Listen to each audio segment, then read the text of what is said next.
I'm Shaun Wilson from Street Care. This is our new asphalt paving machine. So this is the machine that we use for resurfacing all the roads in South Gloucestershire.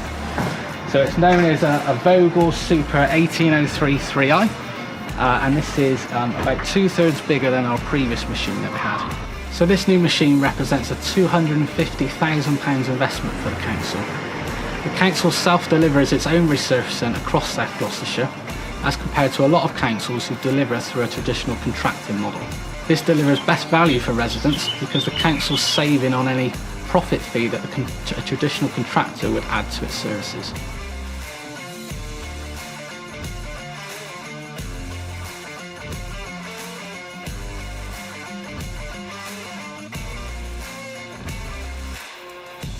All the big lorries that you see on the roads, they'll tip the asphalt into the hopper here, and then the asphalt will make its way from the front of the machine to the back of the machine, and we'll go through several phases as we do that. Big metal plate on the back here comes in 4 different sections, and this is the tamping screed that's used to compact the asphalt once it's been laid on the new road surface.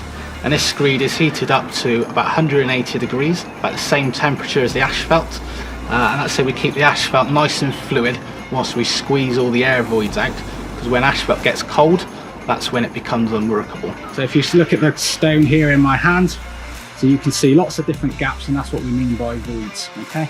If I let my hand go, then those voids get bigger, okay?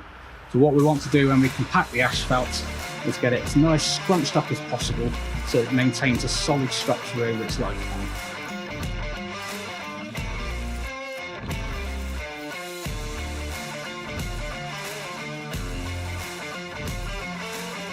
That's an ultrasonic sensor, so that will follow the curb line in your road that's outside between it, that separates the road and the footway, and that will tell the machine automatically in most occasions whether to go up and down.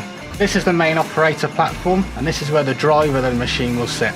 The driver here can operate everything on the machine if he needs to, or the guys on the back of the machine can also do the finer operations.